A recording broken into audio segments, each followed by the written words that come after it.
Hi, this is Ed from Musika Lessons, and we're going to take a look at Viva la Vida by Coldplay. Coldplay is a British alternative rock band, and they recorded this song in 2008 on their album Viva la Vida, or Death and All His Friends. And we're going to take a look at this tune. Now, I encourage you to check out the blog post because there's a lot of additional information. There's a Wikipedia link so you can learn more about the song and about the band. There's a YouTube link for the video if you're interested in that, and there's also a tab link that I've included for you that has the lyrics and the chords to the tune, but I'm going to give you a chord chart as well for you to follow along with. There's also some playing tips and a bunch of additional information that'll help you learn this tune faster, so I encourage you to take a look at that. Alright? Now, when you come back, we're going to take a look at the chords for this tune and start breaking it down for you. This tune is in the key of C. Well, we're going to be playing in the key of C.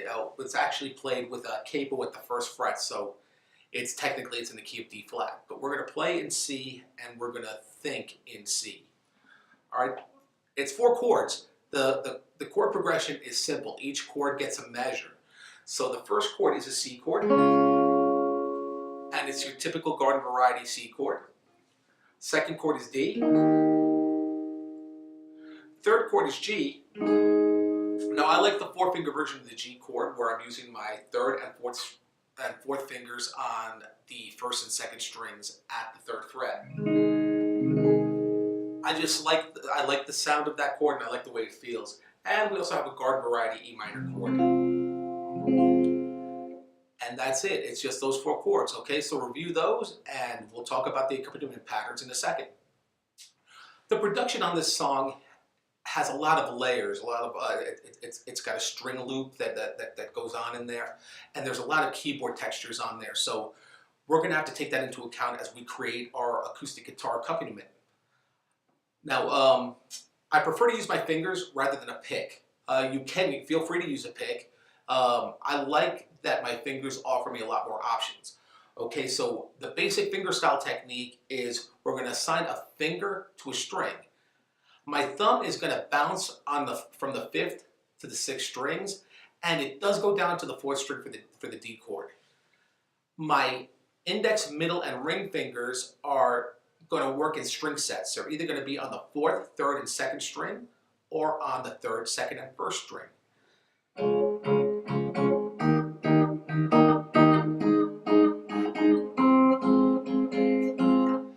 Then I can also use a bass chord pattern where my thumb is going to play the bass, but it's going to play a different rhythm to my index, middle, and ring fingers. And what it does is it gives this sort of pianistic approach to it.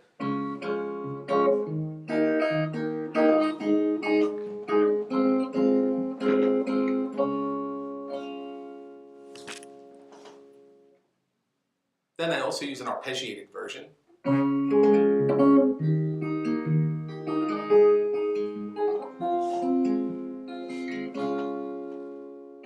And there's also a strumming version that you can use where I use my index and middle fingers as a pick. And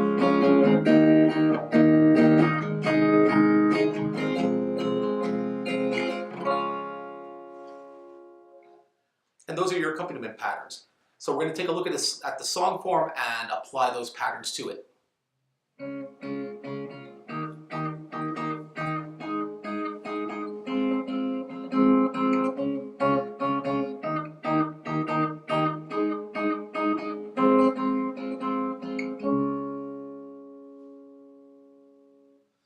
The intro is a 4-bar pattern. Each chord gets a full measure, C, D, G, and E minor, and then it just repeats. Now here what we're doing is I'm assigning my index, middle, and ring to the top 3 strings, and my thumb is going to play the 5th string for the C chord, 4th string for the D chord, 6th string for the G chord, and 6th string for the E minor chord. I'm also going to pulse with my left hand so that I get a little bit more of that percussive sound.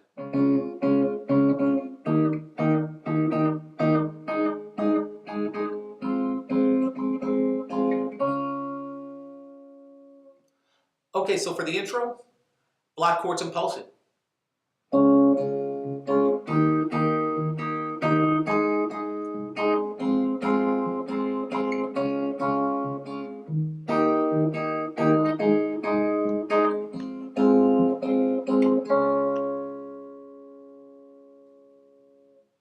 Now we're at the verse. As we switch sections, I encourage you to adjust your accompaniment pattern. So here I started out in the intro using the block chords. So now for the verse, while the singing is going on, I'm just going to separate the bass and the chord a little bit to create a little bit more motion, a little bit more texture. All right, so I use block chords, and then I do the bass chord.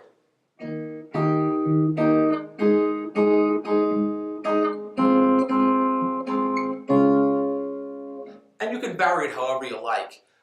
This is just what feels natural to me as I imitate the sound that I heard from the recording. All right, so give it a try and see what you come up with.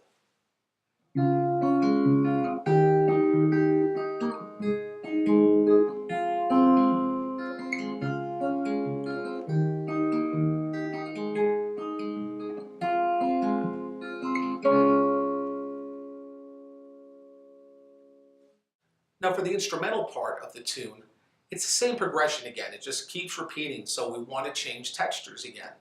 So for the instrumental part, I can go arpeggiated. I can create arpeggios to create a different flavor when we get to that section. The arpeggios are also a little bit busier, so it gives it a nice change in tone. My index, middle, and ring fingers are assigned to the top 3 strings, and what I'm trying to make sure is that my bass is always anchored to the downbeat.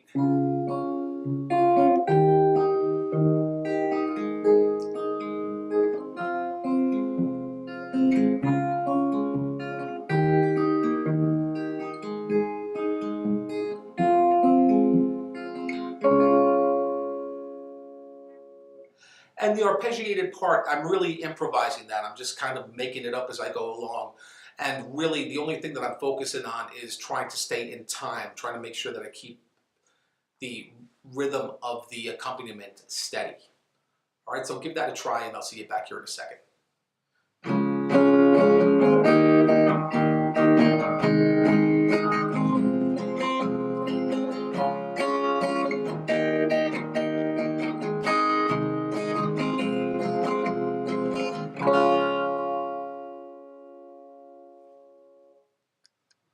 We're now at the chorus, and this is the highlight of the tune. This is where you want to build up to. So I use a strumming pattern, and I use my fingers to create that. As I strum, I'm going to naturally just be a little bit louder, and also I can get a little bit busier if I need to. In the intro section, when we did the block chord accompaniment, I was using a technique called pulsing. All right, we're going to use that again here. And what I'm doing is I'm strumming with my index and my middle fingers.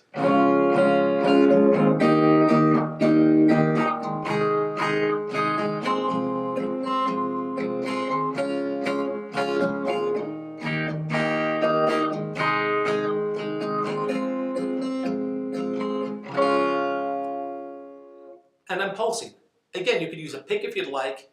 Again, I prefer using my fingers because I get a little bit of nail on the down strum, and I get the fingertips, the fleshy part of my fingertips on the up strum, and it creates a nice contrast. Don't forget to pulse. Work on those techniques and see what you come up with. I hope you enjoyed learning Coldplay's Viva la Vida. Now, as I said in the intro, Coldplay is a British alternative rock band, and some of their contemporaries are Oasis, Radiohead, and a Scottish band called Travis. These bands also influenced one another, so if you haven't checked out that music, I suggest you do. You might find some new inspiration and some motivation even in your own new music. All right, I thank you for hanging with me, and I'll see you here next time.